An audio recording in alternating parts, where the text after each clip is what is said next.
Relay FM, this is Connected, episode 117. The show is brought to you this week by our two sponsors, Casper and MailRoute. My name is Stephen Hackett, and I'm joined across the internet, Mr. Federico Viticci.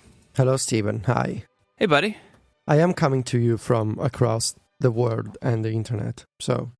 Do you ever have those moments where you just think about how absurd all of this is? Just like that we do this? It's so strange. It's kind of romantic even, I would say, Wow. you know? Wow. Yeah, a friend of mine is visiting the United States, and he was posting pictures on Facebook. And I think I saw a picture of Michael Jackson's house. Mm-hmm. Is that what's the one in Memphis? Is that Michael Jackson's? It's or Elvis. Elvis. So he posted a picture of Elvis, and I was like, the first thing I thought was not, oh, cool, my friend is checking out, Elvis' house. I was like, that's Steven's town. So, It's true. Yeah, you changed my perception of Memphis because I associate Memphis with you now. I took Mike to Graceland. So I'd never been until maybe like 5 years ago when Mike came to Memphis and we went together. Mm. And if you ever come visit me, which you totally should, we will go. It is the most surreal tour you'll ever. Okay. It is just super strange. It's very, very, very weird. We went on a Sunday morning and it was like us and just buses full of tourists. Okay. Which is super weird. Like, I'm sure you feel the same way in Rome, right? Like, you see tourist groups and you kind of roll your eyes. Like, it's sort of a strange thing. But we went and it was just like really, really weird. Was Mike taking pictures? Mike was taking pictures. I'll maybe see if I can find a picture of us and put it in the show notes. Yeah, I hear he's not with us because he's working on his own Graceland for, when the time will come. Yeah, I mean, he said there's a plumber coming over, so I assume they're almost finalizing everything. I guess. The plumber's been there for like 8 hours, so I don't think it's going well. Yeah, well, I mean, Mike's Graceland is a big place, so, takes a lot of hours. It's true. Okay, so we should do some follow-up, and then we'll get into things. There are some claims out that in early December, we will see a limited run of AirPods for the first time. So they were due out last month. You'll remember Apple made a statement saying, they're not quite ready. We need a little more time. So BRB. And I don't know if this is true or not, but I would like it for it to be true. As we spoke about, I would like to order these things. But yeah, I mean, we got no other official details from Apple, just still coming soon. And I don't understand, like, a limited run doesn't mean like only some regions get the AirPods, only some Apple stores. Could be maybe the problem was a production issue and they want to release them before the end of the year, and then they're gonna have wider availability next year. Could be, or it could be January everywhere. This is a rumor from some supply chain sources, I guess, or from an Apple Store retail guy. Is that the one from the Apple Store retail person who talked to a friend of your uncle or a cousin? I think so, yeah. I mean, who knows, right? That's the story. Okay. Yeah, we'll see. We'll see. So we will keep tabs on that. Also in the news, something that we've talked about in the past, this rumor that keeps popping up of like 3 iPad sizes. So you would have 9.7 and then 10.9 and then the big one. I guess 4 if you include the mini that Apple apparently still makes. If this rumor kind of collides those things a little bit, and sort of the TLDR is that the new this new 10.9 inch model is basically the 9.7 without any bezels or with very small bezels. So Apple names their sizes based on the screen size, not the device size itself, because you have the bezels and the aluminum and everything.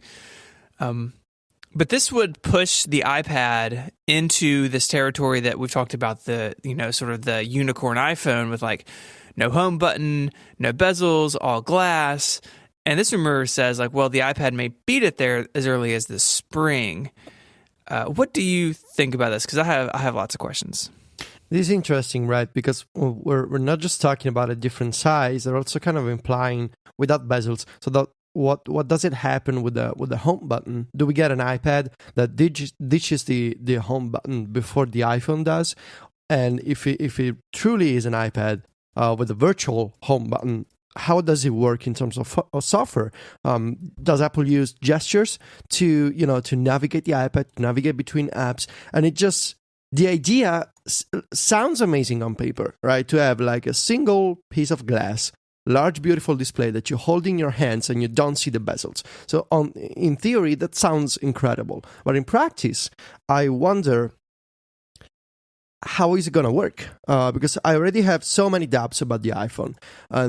But maybe the part in me that wants to believe this rumor, maybe it's easier for Apple to start doing this on the iPad, which is beautiful, which is, beautiful device to look at in terms of screen size, which would make even more of an impression. But it's also bigger than the iPhone.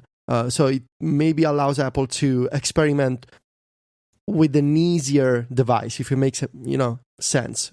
It must be trickier on the iPhone, which is smaller and everything is super compact. But maybe on the iPad Pro, you have a little more leverage in terms of how much you can arrange under the display. But this is just a crazy theory. In practice, are we really looking at an iPad that it's only a piece of glass with no home button? How do you make it work? How do you explain that to people? How is that a pro feature? I mean, I guess you could push the iPad as a piece of glass without bezels. That could be a selling point for creatives, for artists, and in general for people who want to have the biggest display, the biggest impact on an iPad. That could make sense. But I also, again, I have many questions about how in practice it's going to work. How is it going to work with Touch ID? How is it going to work if if you have some software issue and then you're stuck without a physical home button? It's true that we're already moving past the traditional home button with the iPhone 7. I'm both excited by the idea. I think it makes sense on a bunch of different levels.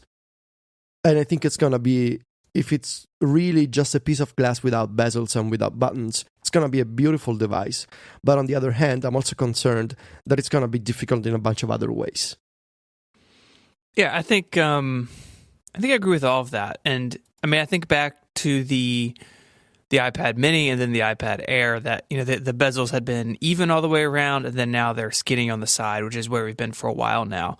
And just how much better that felt, and how old and janky the old design felt like instantly.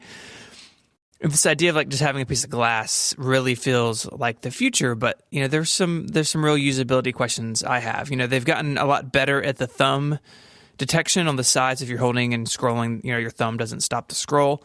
Obviously that would have to be like really bulletproof, because these things are too big, or at least for me, I can't palm a 9.7 inch iPad. I can iPad Mini, but I got to hold it with my thumb around the front. And so that sort of technology has to be like perfect in a situation like this, or just be really frustrating to use, right? Because like you're just trying to use your iPad and you can't, because you have to hold it, and then you're like balancing it and you drop it. I don't know. I would find it interesting if the iPad beats the iPhone here, just because the iPhone is the product. Maybe it's like you say, the iPhone would be harder to do because everything's smaller, and so this is like a proof of concept, like a proving ground for the technology. But just so many questions. But it does seem to gel with what you've been saying, that the iPad is going to be on a spring cycle from now on, which now it seems the fall is over. They're not doing any more stuff between now and the end of the year. And I don't think they can go all the way until the fall again with the iPad. So I think this like February, March, April timeframe is sort of home for the iPad now. And I, for one, am glad. Like, I think the iPad needs some breathing room from the iPhone as far as like product cycle stuff, and it, of course, gives all the Apple press, including me and you, something to talk about in the spring besides just WWDC predictions for months and months. Mm-hmm. So I think this you get the emoji with sunglasses. I think that's you right now. I mean, the time frame seems to be holding up, and again, the last time I checked, the idea seemed to be that there's some big software features coming to the iPad and coming to the iPad Pro line And I don't know yet the extent of those changes or the details of those changes. I wouldn't be surprised, this is my personal speculation, I wouldn't be surprised if we're looking at a home screen revamp or multitasking changes in terms of split view and slide over seems to be a given. But I feel like Apple is planning a really big update. And while last year with iOS 9.3 we saw big changes to education, I feel like we're going to have a repeat of that style, but only big changes for everyone, not just educators and school institutions. I feel like it's going to be the same style of last year when we got an announcement in January and a release in March, I think. So I'm curious to see, does Apple, make it to the end of the year with no new announcements beside, what we saw today. And then we're looking at a January announcement of some kind of Apple event maybe, or new iPads announced, or are we just going to get a web page about 10.3 with the developer beta and then a proper announcement in the spring with an iPad event where they also show off the new hardware? Could be, but it definitely seems like we're going to have, as we heard last year, we're going to have an iPad release cycle separate from the iPhone. Mm-hmm. I would love to see some of those education features trickle down, especially the multiple user deal. So a situation I have right now at home, my kids' school, they have a lot of their homework is in this, it's a web app that runs on the iPad. It's actually pretty nice. And so my kids are doing homework on the iPad. And right now we have 3 iPads in the house. We have my Pro, we have my wife's iPad Air 2, and then I have an iPad Mini 2 that the kids have we've had as just like the random kid iPad. But now we're in a situation where both kids need one for school, and so they're using my wife's iPad Air some if they're not sharing, or they're using her MacBook for it. And multiple users would be really nice because you would be able to have the kids get on there and do their thing, and not deleting her email or uninstalling apps or something. So, and she's, we've even talked about it, about can you do multiple users? Like, well, no, not yet. And you can kind of fake it. Like if you run an OS X server and basically trick the iPad into that you're an education client, but it'd be great to have. And I'm holding out until we see what's coming in the spring before I buy another iPad mini, because if they do multiple users, that would get us by. And I think it'd get a lot of people by in that situation where you share an iPad with a spouse or a significant other or your kid, and you don't, it's like a computer. You want your stuff to kind of be in your area and their stuff in theirs. So I, for one, would be super pumped if that made it into a future version of iOS 10 for the public. But who knows? Right now, it's so dependent on having a server and having some infrastructure that most people don't have. They'd have to I guess, port all that stuff to iCloud or something. But yeah, it'd be fun. So up next, we have a release date for Super Mario Run. Finally. It's coming out next month on December 15th on the App Store. It's going to be a global launch in 151 countries, which should be every country where the App Store is available. It's going to be a free download, and as Nintendo previously announced, there's going to be a single in-app purchase to unlock all content. We didn't know the pricing before. Now, Nintendo this morning and the App Store account on Twitter, they revealed it's going to be a $9.99 in-app purchase to unlock all of the 3 game modes in Super Mario Run, every level. No recurring fees, no subscriptions, no ads, hopefully. And this is it. Free download, $10 to unlock everything. It's coming out in a month. It's going to be awesome. I'm excited. Yeah, me too. I'm going to spend so much time playing this game. All right, so we have a bunch of topics this week. But first, I want to tell you about our first sponsor this week, which is Casper. Casper is a company that is focused on sleep, which, I just love that sentence, that a company's devoted to making people have a better night's rest. They have created One Perfect mattress, and they sell it directly to consumers, eliminating the weird commission-driven inflated prices thing you get when you go and buy a mattress.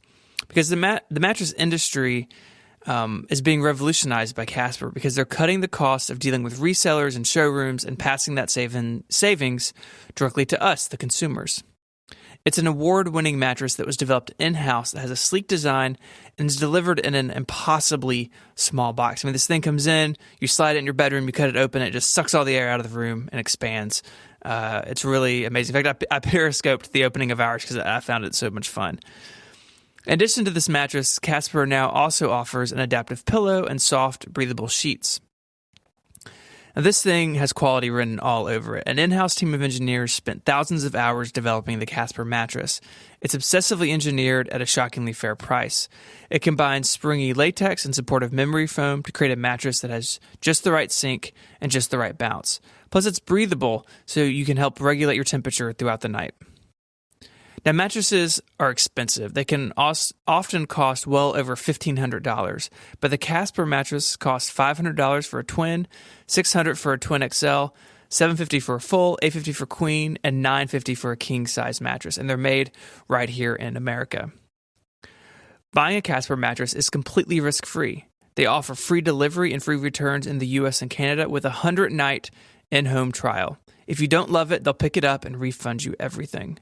Because Casper understands the importance of truly sleeping on a mattress before you commit to it, especially considering you're going to spend a third of your life on it. You can get $50 toward any mattress purchase by visiting casper.com/connected and using connected at checkout. Terms and conditions apply. Thank you so much to Casper for their support of this show and all of Relay FM. So I wake up, I was telling you before we started recording, I wake up and I'm, kind of just on my phone looking through Twitter, and all of a sudden people are like, paging ISMH. Like, where is he? Wake up. Apple made a press announcement this morning. Yes. That they are, starting tomorrow, going to be selling a book highlighting the last 20 years of Apple design. So basically starting the way I read it, starting at the iMac G3, which I know a few things about. And it is going to be full of like 450 photographs.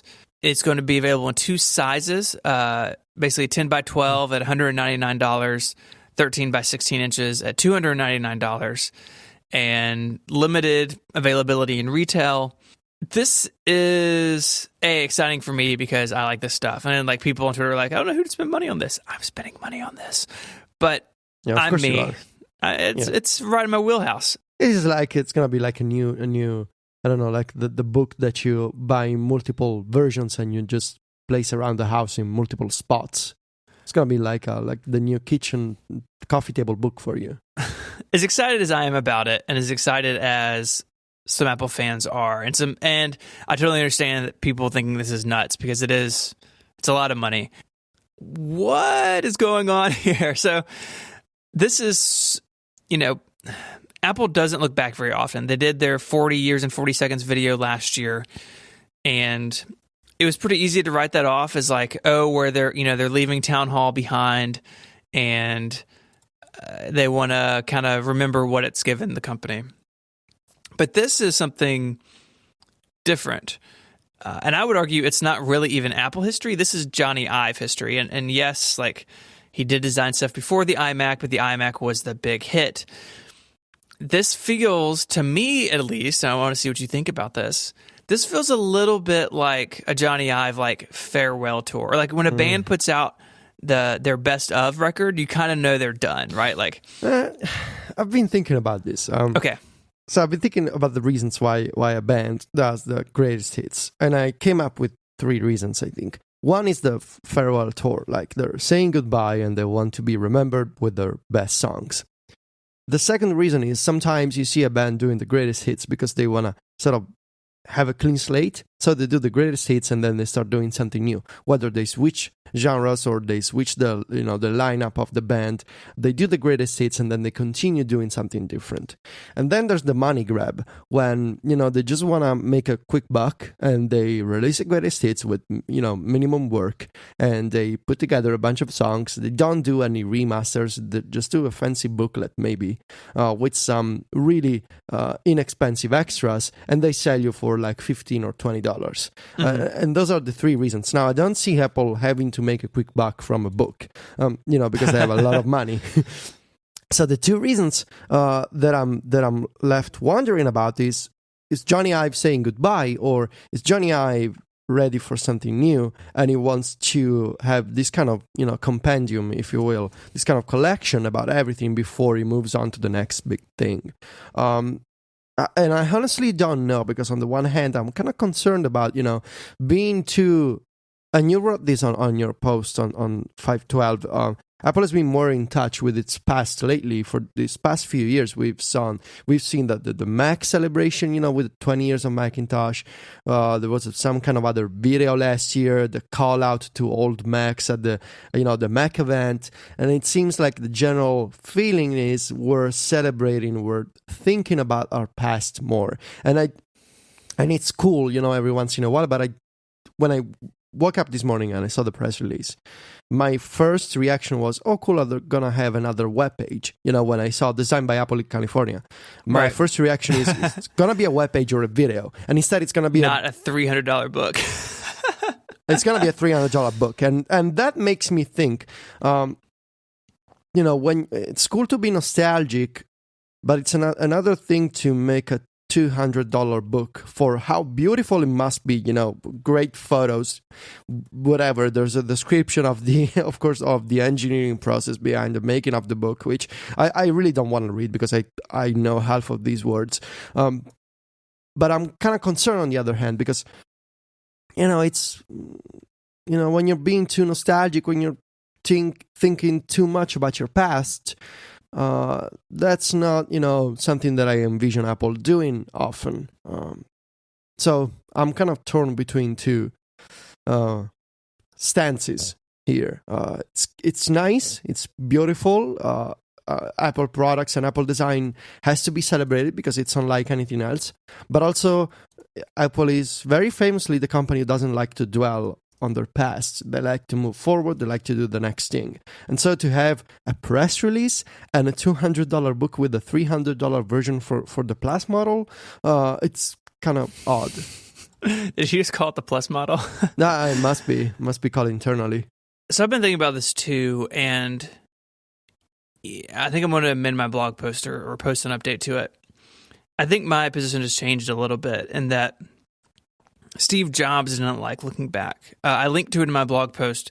When Jobs returned to Apple in 97, Apple had been curating a large internal historical library, and he came in and donated the entire thing to Stanford. Just like, back your truck up to the door and take it all.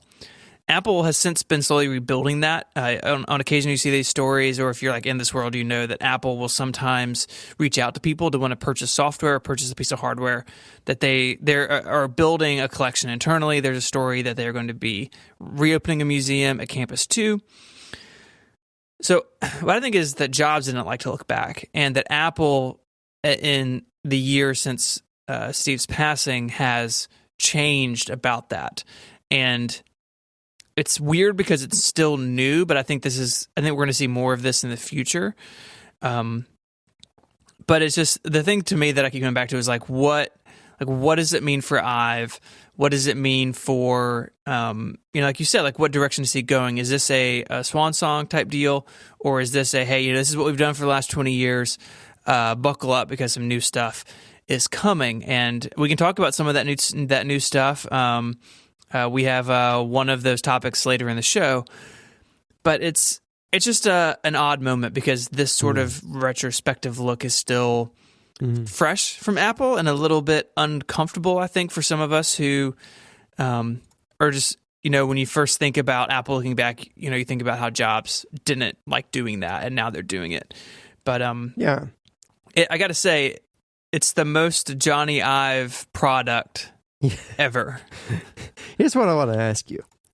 A couple of weeks ago, John Gruber had this article on Daring Fireball about how if you think Apple is going to do a 10-year anniversary iPhone, you're kidding yourself. That was the extent of the story.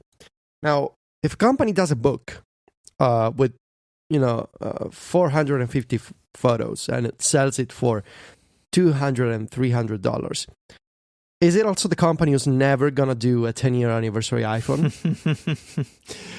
Yeah, I don't know. I mean, to back Gruber's argument, a book that only a few people are going to buy, drastically different than the world's biggest consumer electronics product. I agree.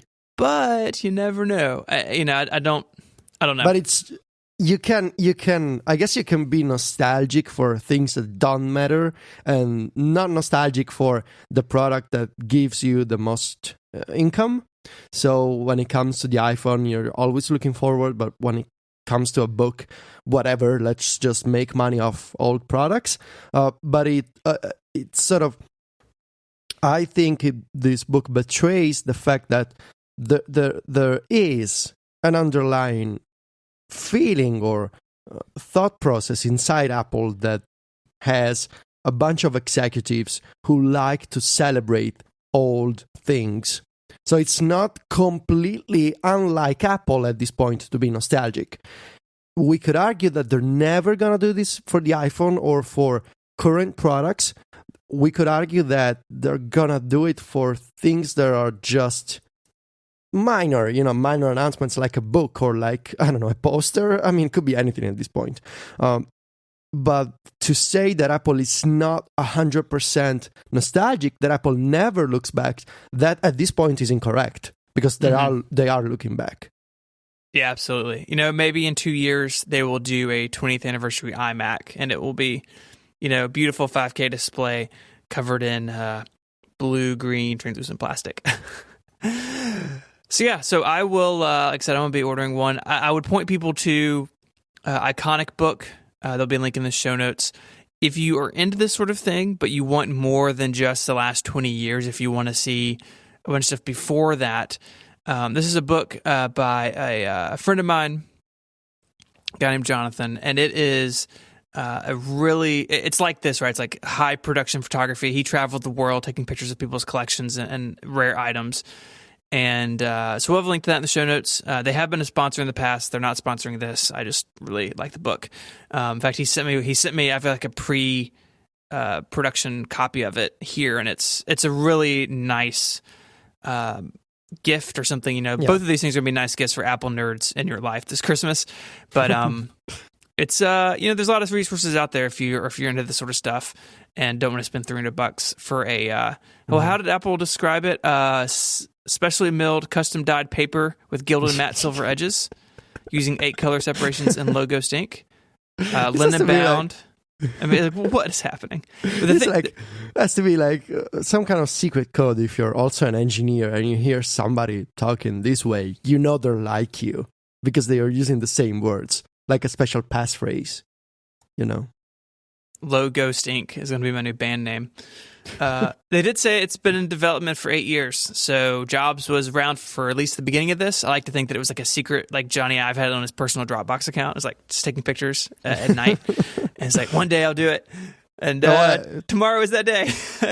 You got one detail wrong. It was iDisk, but not Dropbox, but still. There you go. Yeah. Look at you. Yeah, I know old stuff too. Okay. You should do some of that on your website one day. Yeah, I guess. Maybe. So, MacBook Pro with Touch Bar reviews are in. Neither of us have spent time with one. It's on my to-do list this week to go to the Apple Store. But I think there's some pretty clear general thoughts across these reviews. And so we have a bunch of friends who wrote some. There's some links in the show notes. It's early days for this Touch Bar, and it seems really inconsistent at times. Even in Apple's own apps, Pages may do one thing, and then Final Cut Pro does something drastically different, conceptually different with it. That's not surprising to me. I mean, I think it's pretty clear that Apple's software division has pockets, and not everything is even developed in Cupertino. So a lot of the Logic team is in Europe, and there was an iWork team, at least for a while, I think in Canada somewhere. These groups are independent to a degree, and so early days, I think there will be a consistent use case for this, even in third-party apps. Jason was talking on Upgrade this week, which if you haven't listened to, you should go listen to. He talks a lot about the Touch Bar.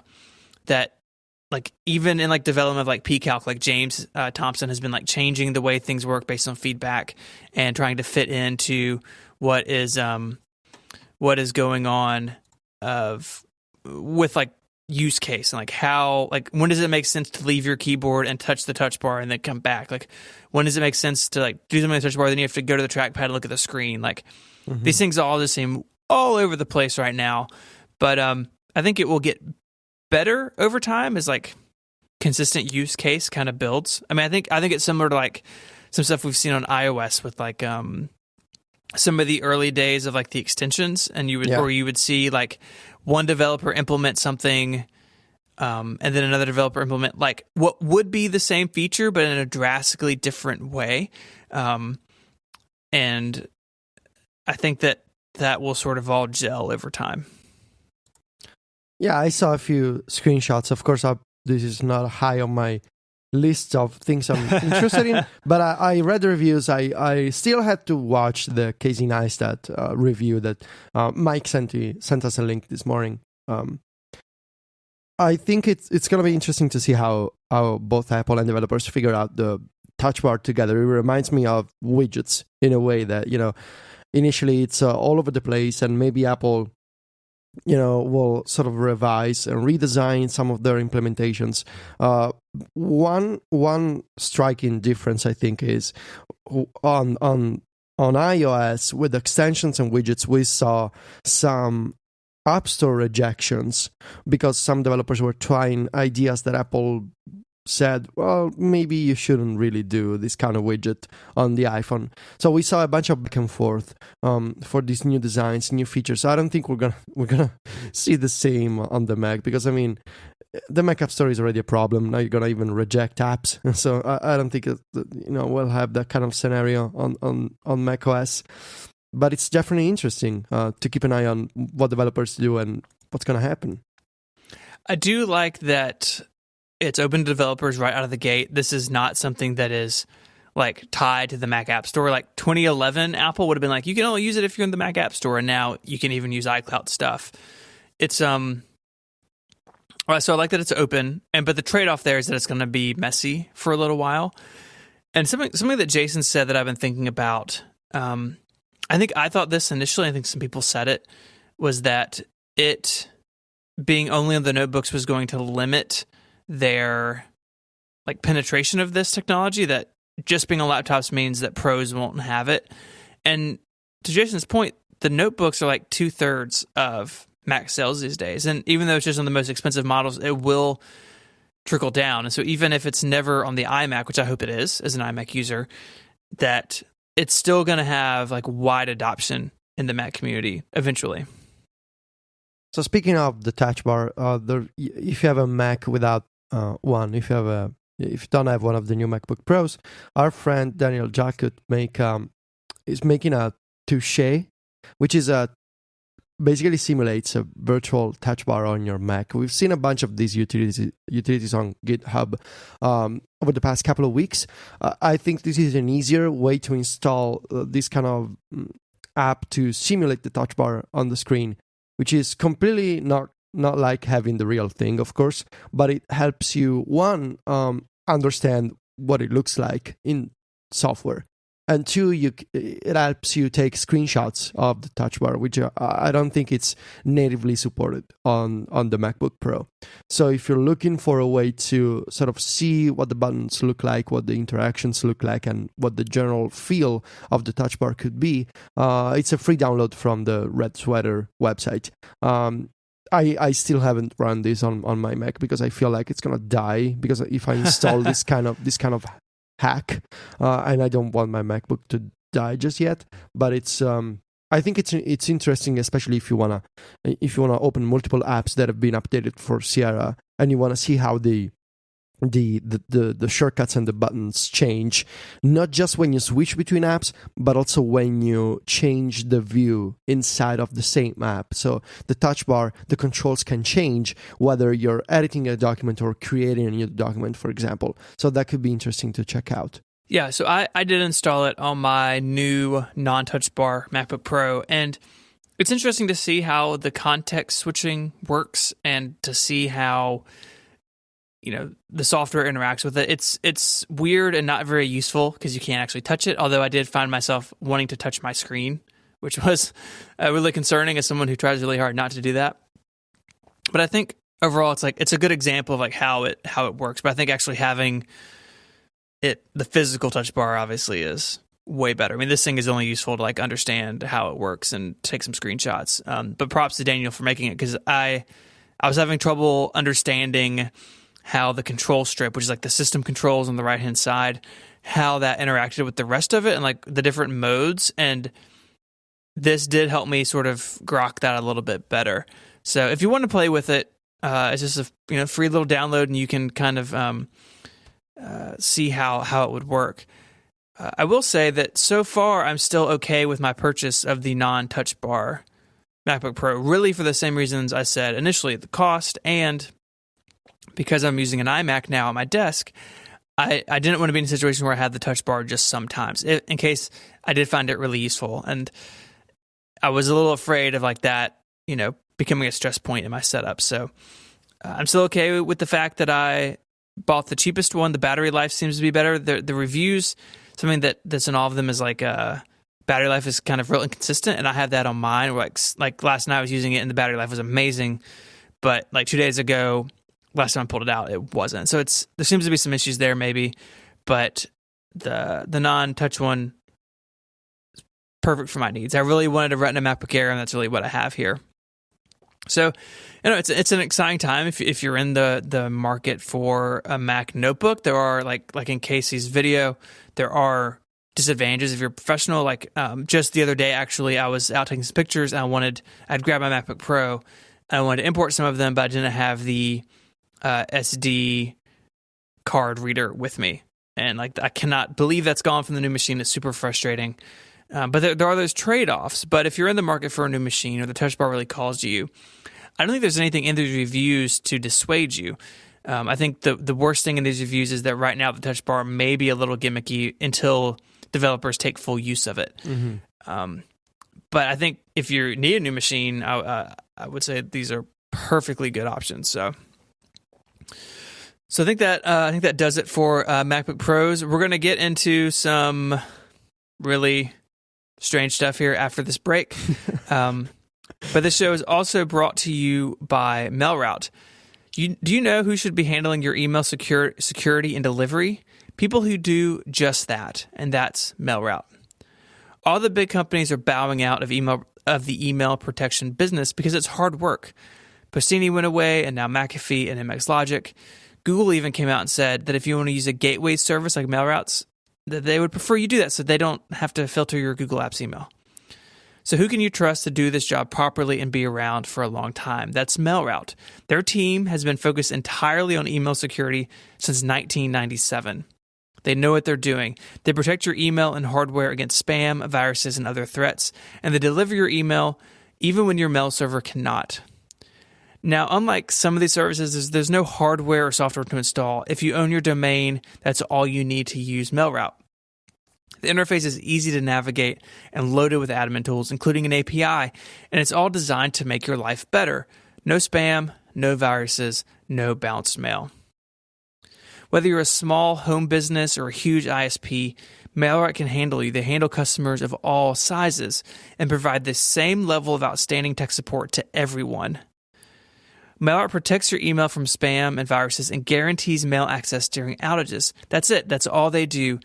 And they do it better because they've been doing it longer than anyone else.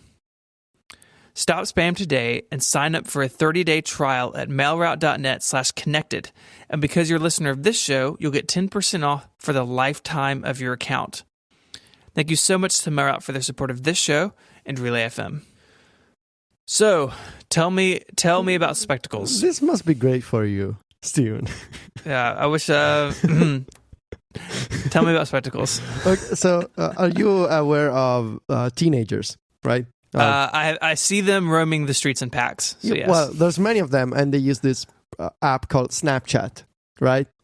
And Snapchat is now making sunglasses that have a camera. Actually, I think 2 cameras, maybe, or maybe 1 camera.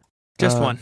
Just one camera, and it records circular video from the sunglasses, and that you can watch on your phone because there's a automatic Bluetooth transfer for standard definition video or Wi-Fi transfer for HD video. But according to most reviews, the difference is not that noticeable. So it puts that video on your phone, and I guess the gimmick or the feature here is that you can rotate your phone in any orientation, and because the video is a circle, you don't see any black bars around the video. It's very smooth, very clever. Now, the news here, because the Spectacles, the announcement came a few months ago. The news is they're selling these devices, these sunglasses, out of vending machines called the Snapbot, which is a yellow vending machine with a screen with the Snapchat logo. And it's all very strange and all very Snapchatty in many, many ways. You can only buy from the vending machine. There's a screen on the vending machine that shows you a preview of what the Spectacles will look like on your face. And the vending machines appear in seemingly random locations around the United States. And to catch one of these locations, you have to follow the website. And almost every day, there's a new location on the map. So they started from Venice Beach, so LA, California. They moved up to Big Sur. And then they're selling them in Oklahoma today, I think. It's all very strange. And it's all very different. It's not a traditional tech product in any sense. There was no tech review embargo.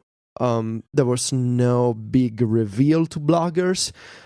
One day they just showed this video of a vending machine dropping from the sky, which I really don't think it was the case. It was like a simulation. But still, the idea is just one day the vending machine appeared and people started to line up. And of course, there's going to be people who are selling these Spectacles on eBay. But, I have to say, it's very different. But it's also kind of cool. I think it is. I think the idea of driving with your friends on a road trip to find a vending machine as this sort of I don't know. It's a cool idea. It's different, and it makes total sense for Snapchat to do something like this, which feels more approachable than having this beautiful, elegant retail store where everyone greets you and gives you the sunglasses. No, you're just gonna go on a road trip with a bunch of friends and find a vending machine somewhere in the woods, which it sounds kind of crazy. It is crazy, but it's sort of perfect for the company, Yeah. right? Like, I missed the episode where you guys talked about Snapchat. I have an account. I rarely use it.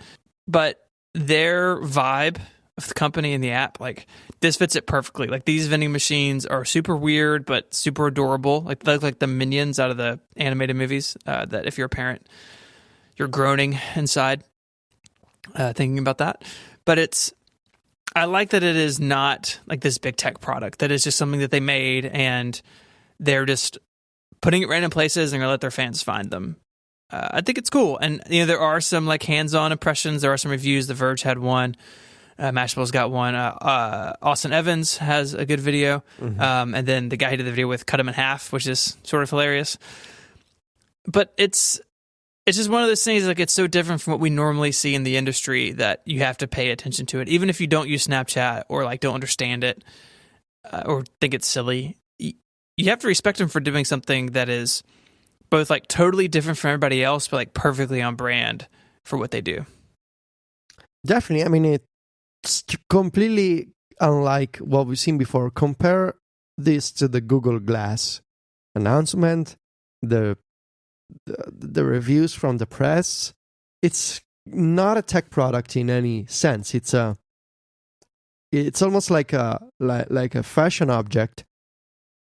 And in this case, scarcity is increasing demand, I think, and it's creating this cool factor that because it's not sold in Best Buy or in retail stores in the traditional sense of a computer or of a tech gadget, it feels more for normal people in the sense that lining up to buy a new iPhone isn't.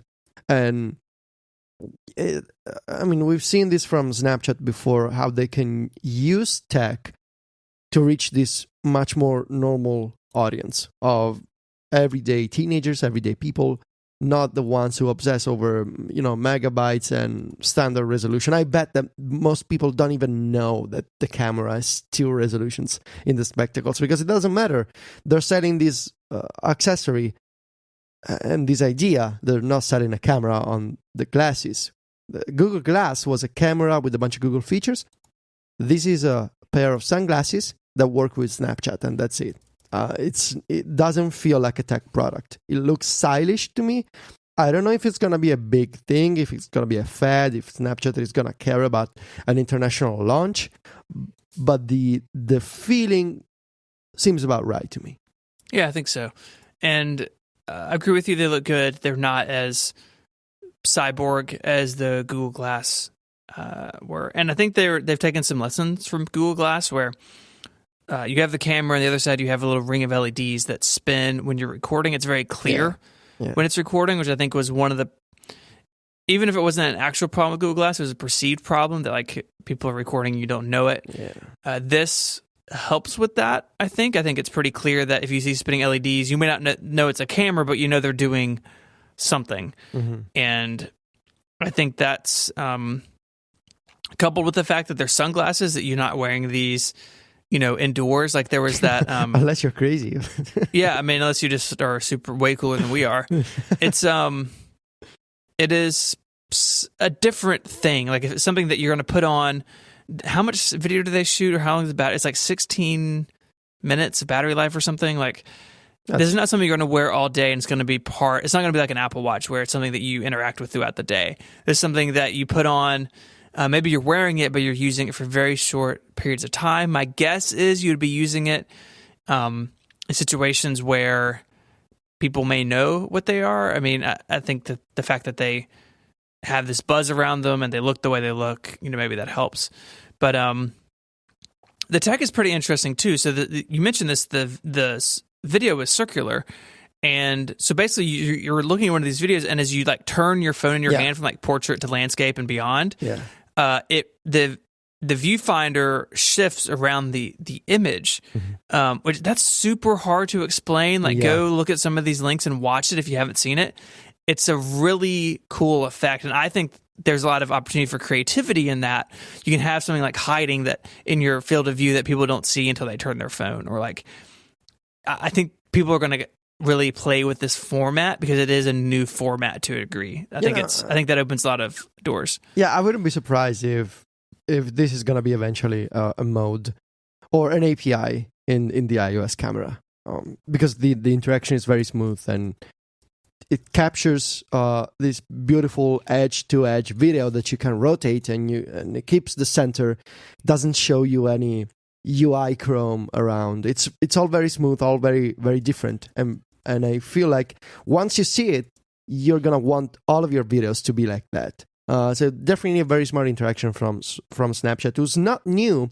Snapchat is not new to creating this sort of UI paradigms that other companies are going to follow. Because even if you look at the iMessage, there's a bunch of features that Snapchat pioneered, whether it's drawing on pictures or, the big emoji and whatever. I would keep an eye on what Snapchat is doing, because even if we're probably not Snapchat's big audience, they know what they're doing. They're not clueless as most of us think. They're not just throwing interfaces at the wall and see what sticks. They know exactly what they're doing. They're just doing it very much differently from what we're used to. So this is the background for a report in Bloomberg yesterday. And it is by our friend Mark Gurman and some Bloomberg colleagues. And I'm just going to read you the lead. Apple is weighing an expansion in digital glasses, a risky but potentially lucrative area of wearable computing, according to people familiar with the matter. Okay. So, super early days on this. The thing in this report that jumps out at me the most is Gurman does a good job at highlighting all the times Cook has talked about AR. Mm-hmm. Yes. So this idea of augmented reality, that you were seeing the world, but you were seeing things layered on top of it. Cook seems to be interested in this, and Apple's another way that Apple has changed is that they talk about things now, and like Jeff Williams made the comment about the car being the ultimate portable device. Cook was on stage talking about ways to track the human body and sensors and stuff, and we got the Apple Watch. I think Apple is definitely looking at AR. Yeah. And the only way you do that is with a headset or glasses, right? No one wants to like hold up the phone and look through their phone like Pokemon Go all day. Mm-hmm. And so I think that if Apple is really looking at AR, then they have to be looking at some sort of glasses or it's like head unit of some sort, right? Yeah. I agree. It feels like the best way to present an interface that augments what you're seeing, whether it's AR or mixed reality, whatever these people are calling it. And we talked before about how products like Apple Maps, for example, could be enhanced by AR. I just, again, I'm torn here because on the one hand, it feels like a repeat of the initial Apple Watch rumors. We started hearing these sort of conversations a couple of years before the actual Apple Watch was announced. And so it seems to be a pattern of modern Apple entering a new category of devices that a couple of years before you start hearing these rumors. Apple is considering these glasses, according to people familiar with the matter, because it sort of eases people into the idea of what they're going to see, like in 2018, for example. But also, I remember Tim Cook's comment on, I wear eyeglasses because I have to, not because I want to. So, people are not going to want to wear eyeglasses because because of a bunch of AR features. Most people don't like eyeglasses. I wear eyeglasses because I find contacts disgusting, but if I had a choice, I would not wear eyeglasses. So the only type of glasses that are suitable for most people are sunglasses.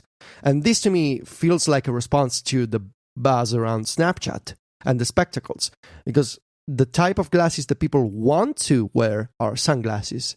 So are we looking at Apple sunglasses? Are we looking at the real version of the emoji with the sunglasses? Is that some kind of teaser?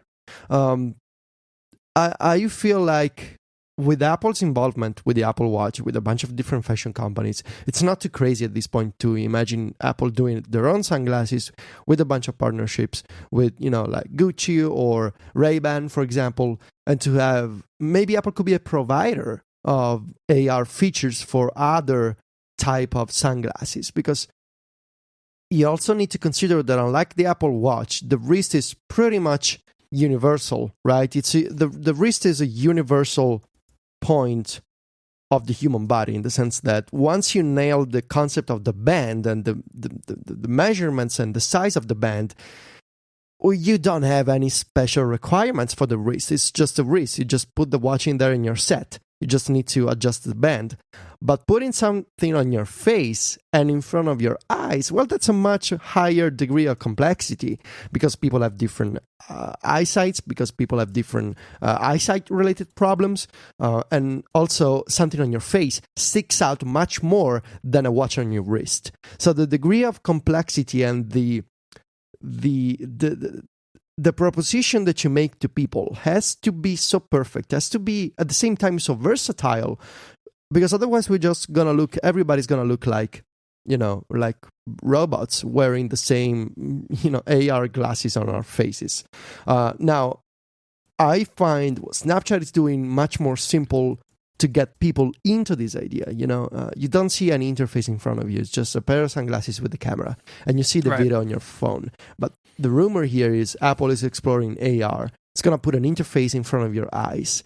And the way they're going to do it, it's going to be sunglasses, it's going to be eyeglasses, it's going to be a special type of visor like the Google Glass. I don't think so. I think we're looking at sunglasses, and I think we're looking at a fashion focus, if this is true. Otherwise, it could be just a concept and it's going to go nowhere. Yeah, and I think that's an important distinction. Like, I think if Apple's working on what I think you and I believe that they are, it is drastically different from what Snapchat is doing. Yeah. But what Snapchat can do is they can help normalize technology on the face. Google Glass did not do that. In fact, there was severe backlash to Google Glass, right? And people were very turned off by it, and there were some horrible stories of people wearing them, like being attacked. Like there was some terrible stuff that happened. Apple's not full of dummies. Like they know that happened, and so anything they introduce is coming into a world that is hostile historically to on-face technology. But if Snapchat and Spectacles can break that down a little bit, and they can normalize people to the idea of it, then if Apple's coming along in a couple years with something, maybe that landscape has changed. Maybe Apple benefits from Snapchat kind of softening the blow a little bit when it comes to this thing. Who knows if Apple will ship something? It seems Gurman actually writes it that there's tons of stuff that happens within Apple. They build prototypes that never ship. Maybe the car was one of them. They work on things for a long time that don't necessarily ever get out the door. And it's another way Apple has changed over the years, by the way. So this may be just early days, that something that they're playing with it but never ship. But I think it's interesting that Cook keeps talking about it. I think it's interesting that there is something in his mind and something that he wants to share with people about his thoughts on this. At first, I thought it was a defensive move against VR, of saying, VR is going to be big in gaming. We don't have a VR headset because we don't think that's the future. We think AR is the future. Everybody's talking about VR, but we're also doing this thing just with a different letter. It's AR. It's also cool, guys. We're doing this one. I mean, they are fundamentally different. And I initially thought that Cook was saying, we don't believe VR is where we want to go. And that was just a defensive move. But, maybe it wasn't. Maybe it is a hint of something to come. Who knows? All of this stuff you have to take with a huge grain of salt. But I thought it was super interesting, the timing of this leak being days after giant yellow robots started dispensing spectacles in random towns across the United States. The timing is so interesting. And if Snapchat can change the perception of technology you wear in your face, then Apple only benefits from that. And they don't have to come into a world, like I said, where Google left it poisoned to people's minds. Yeah, I'm very optimistic personally about Snapchat and the spectacles. It feels like a continuation of the fact that, and I see this with a lot of my friends, it's become totally normal to use GoPros, for example, to capture what's in front of you during special occasions. And I feel like there's been a barrier coming down of what's acceptable when you're having a shared experience, whether it's a concert or you're going for a hike, and you're capturing what you see, and which is also, it's very cool when you watch afterwards.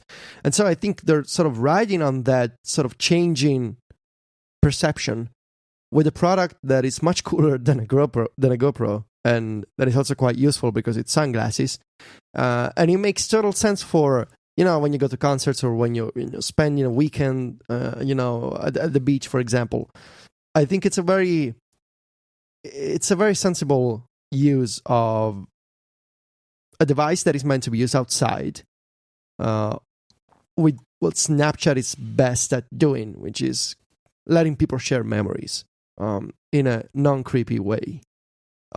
If Apple can do this much more difficult thing, which is to show me a computer on my retina in the literal sense, now we're talking about something completely different, way into the future, at least a couple of years, I would say. And it does feel like the first Apple Watch rumors. And if you remember, back then we were already doing this show, and we were talking about all kinds of a bunch of different features, like, it's gonna monitor my skin conductive level, whatever. It's gonna do this crazy health feature, and it ended up being a much more restricted, much more limited kind of fashion/computer accessory. So now when we're talking about AR, we're in the rumor stage, and we're picturing all of these kind of crazy ideas. And if it's true, the final product will likely be a more limited, more simple in a way type of interface, type of computer product that does stuff for you. There's going to be Siri, there's going to be Apple Maps, but it's not going to be, oh my God, I'm going to buy the Apple glasses and now, hello everyone, I'm RoboCop. It's not going to be that. But it's also more difficult than sunglasses that capture video. So I guess it's the new thing we're keeping an eye on, because now that the Apple Watch is with us, we needed this new kind of product category. And so I guess this is the rumor, with the car now on the side, now we're going to talk about glasses. So, yay. So if you want to find links to all this stuff this week, you can do so at relay.fm/connected/117. You can find our dearly departed co-host on Twitter at IMYKE. You can find Federico at macstories.net and Vitici on Twitter. You can find me at 512pixels.net and ISMH. If you want to send feedback for the show, you can do it via email or via Twitter. The show is at _connectedfm. It's always good to have follow-up from people. Until next week, Federico, say goodbye. Arrivederci. Adios.